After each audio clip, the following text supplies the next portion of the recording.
Muy buen día para todos nuestros oyentes.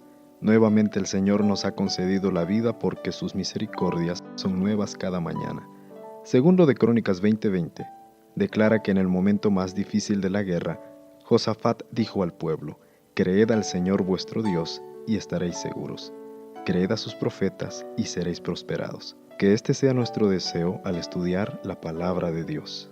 El comentario de este día 23 de abril de 2018 corresponde al capítulo 20 del Evangelio de Juan. Con la imagen de un grupo de hombres y mujeres con sus sueños rotos, finaliza el capítulo 19. Una nota triste para terminar una historia. Sin embargo, Dios no había terminado. En el caso de Jesús, el inicio de la fiesta de la Pascua había impedido completar la costumbre sobre su sepultura. Ahora, arrastrando su dolor, el capítulo nos muestra a María Magdalena dirigiéndose muy de mañana a la tumba de su maestro. Los discípulos de Jesús y sus demás seguidores habían perdido la esperanza. Elena de White lo confirma en el libro El deseado de todas las gentes, diciendo: No pensaban que resucitaría. El sol de su esperanza se había puesto y había anochecido en sus corazones. Mientras andaban, relataban las obras de misericordia de Cristo y sus palabras de consuelo, pero no recordaban sus palabras: otra vez os veré. Esta predicción de la resurrección era difícil de asimilar para aquellos que no concebían a un Mesías sufriente e inmolado, por lo que ni las mujeres ni sus discípulos podían recordar las palabras: mas al tercer día resucitará. Incluso el mismo apóstol Juan reconoce en el versículo 9 que todavía no habían comprendido que era necesario que Él resucitase de los muertos. Y de aquí tomaremos nuestra primera enseñanza. Nuestros prejuicios nos pueden impedir ver claramente la verdad. Así que pidamos a Dios tener el valor de dejar a un lado nuestras preconcepciones para ser receptivos a su verdad. María Magdalena, quien había llegado primero y anunciado la desaparición del cuerpo de su maestro, regresó. Al igual que los demás, no podía entender lo que pasaba. Así que permaneció llorando junto al sepulcro. ¿Quién se habría llevado a su maestro? ¿Por qué? Nuevamente echó una mirada y vio dos seres con vestiduras blancas, pero ofuscada por su tristeza, fue incapaz de entender lo que estaba delante de sus ojos. Los dos ángeles, en un intento de llamar su atención, le preguntan: Mujer, ¿por qué lloras? Ensimismada en su dolor, ella solo responde que es a causa del robo del cuerpo de su maestro. Incluso el verso 14 dice que ella, al voltearse para salir del sepulcro, se encuentra con Jesús sin que ella se percate. Y esto se debe a que, cuando alguien pierde las esperanzas, es como un muerto. Tiene oídos pero no oye, tiene ojos pero no ve. Tiene una mente que, cegada por la angustia, no puede comprender lo que está ocurriendo. Jesús la llama y ella no le reconoce. Su dolor y lágrimas no le permiten ver a su Señor. Dime, pensando que era el hortelano, ¿dónde lo has puesto? Y yo lo llevaré. Casi puedo imaginar a Jesús esbozando una misericordiosa sonrisa mientras pronuncia su nombre: María. Esa dulce voz penetró sus oídos y llegó hasta su cerebro. Tantas veces le había escuchado pronunciar su nombre que su timbre había quedado alojado en su mente. Un rayo de luz atravesó su ser entero.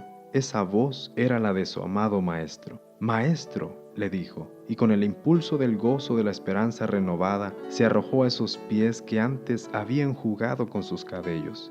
Pero Jesús no había subido al Padre, así que la envía a darles las buenas nuevas de su resurrección a sus hermanos. No había tiempo que perder. Ha resucitado, ha resucitado. Él vive. ¿Cuántas veces nuestro dolor, angustia y tristeza nos han impedido ver las promesas de Dios cumplidas en nuestras vidas? En realidad creo que muchas. Recuerdo una noche, mientras estudiaba en la Universidad Lindavista, salir del área de contabilidad con el desaliento a cuestas. Tras hacer una revisión de mis finanzas, ya no había más puertas que tocar para obtener recursos para mi colegiatura. Así que, sentada en la famosa rotonda, me puse a llorar. Mientras estaba ensimismada en mi tristeza, se acercó un compañero, al que cariñosamente conocíamos como el Oaxaca. Su característica principal, su buen humor. No recuerdo la mayor parte de lo que me dijo esa noche, pero sí una frase que todavía resuena en mis oídos: No llores por haber perdido el sol, porque las lágrimas te impedirán ver las estrellas. Ciertamente lloraba por lo que no podía ver, sin saber que mi buen Dios ya había hecho una maravillosa provisión. Esta será nuestra segunda enseñanza. Seca tus lágrimas, escucha atentamente su voz y podrás contemplar los milagros que pasarán en tu vida. Por último, Juan, En repetidas ocasiones nos dice que el propósito de la vida de Jesús es que tengamos vida eterna, tal como lo leemos en los versos 3:15 y 16, 4:14, 5:40, 6:40, 47 y 57, etc. Y lo reafirma al señalar el propósito de su obra, para que creáis que Jesús es el Cristo, el Hijo de Dios, y para que creyendo tengáis vida en su nombre. Y aquí es oportuno reflexionar en lo siguiente: si Jesús vivió, murió y resucitó para que tengamos vida eterna, ¿estamos aprovechando ese sacrificio? ¿Cuál es el propósito de nuestro libro de vida? ¿Qué están leyendo los demás? ¿Pueden creer en Jesús al vernos? Es tiempo de permitirle a Jesús darle sentido a nuestras vidas, la vida eterna. Repasemos lo aprendido. Nuestros prejuicios nos pueden impedir ver claramente la verdad.